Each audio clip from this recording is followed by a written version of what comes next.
Aqui no Brasil você não tem isso. Você tem um incipiente teatro infantil, que é um grupo de atores batalhadores, geniais, que lutam pelo teatro infantil, que é para dar para a criança uma visão do teatro. E depois dos 8 aos 18 anos, a criança não tem o que ver.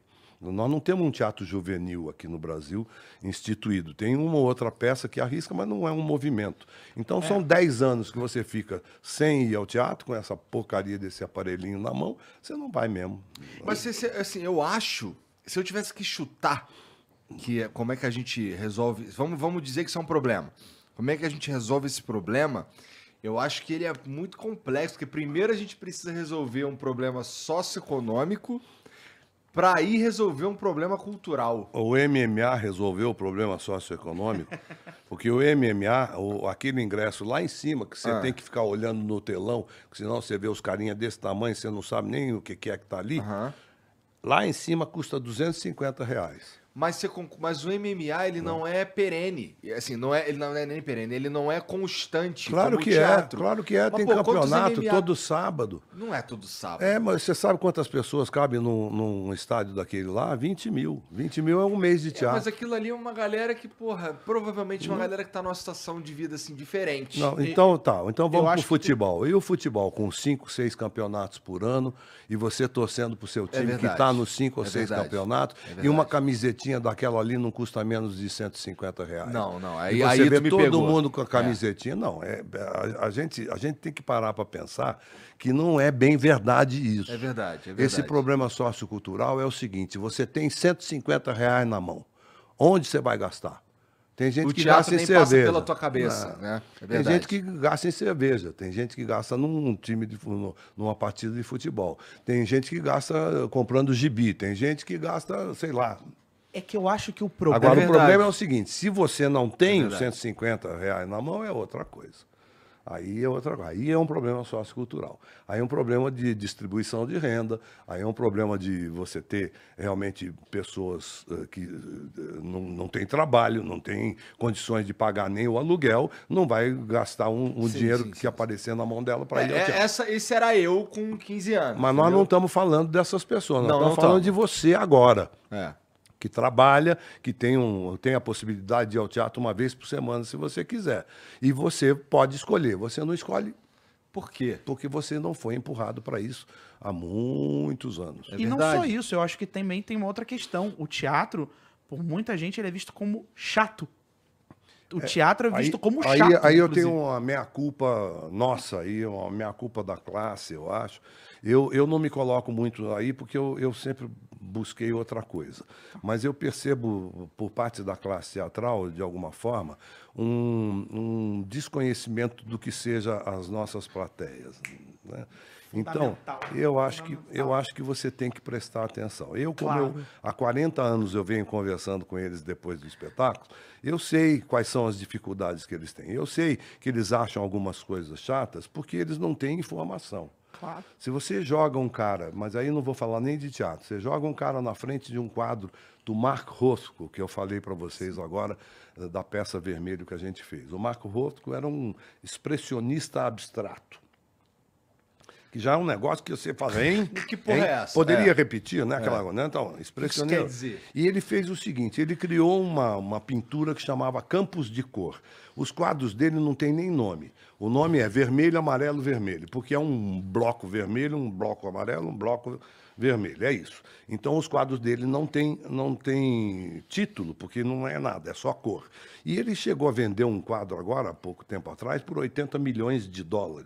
E é um bloco de tinta. Então, você fala assim, porra, você joga um cara que não sabe nada sobre arte plástica na frente de um quadro desse, ele fala, isso aí meu filho faz. Tá? Acontece que não.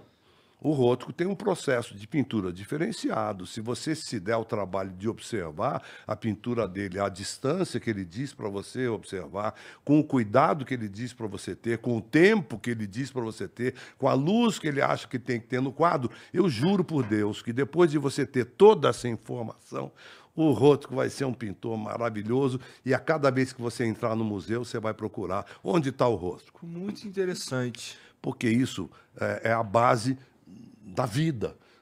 Para você poder avaliar algo, né? Precisa das condições o que eu corretas. digo, que a Conhecimento, né? palavrinha mágica, que é interesse.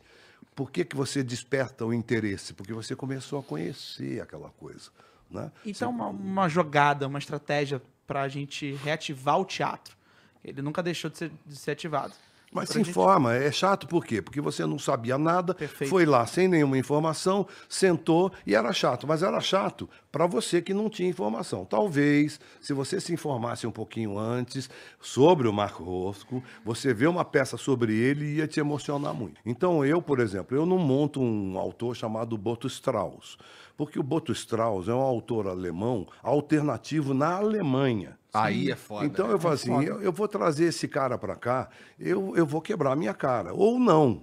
Se eu tiver patrocínio, eu tô pago. Mas se eu não tiver patrocínio, eu não vou ter um público muito grande na plateia. Porque eu estou exigindo dessa plateia um conhecimento de um autor alemão alternativo Claro. que eu talvez não tivesse antes de montar aquele autor. Então, aí fica meio complicado. Mas eu posso montar, por exemplo, um Cyrano de Bergerac, que foi uma coisa que eu fiz. Eu pus 36 atores em cena, eu tinha 24 técnicos para mexer naquele espetáculo. Era um espetáculo de época, a peça se passa em 1600, tinha esgrima, tinha o diabo, e eu lotei o teatro de 1.200 lugares de quarta a domingo durante um ano, com um extraordinário sucesso. Por quê? Era feito em versos decassílabos.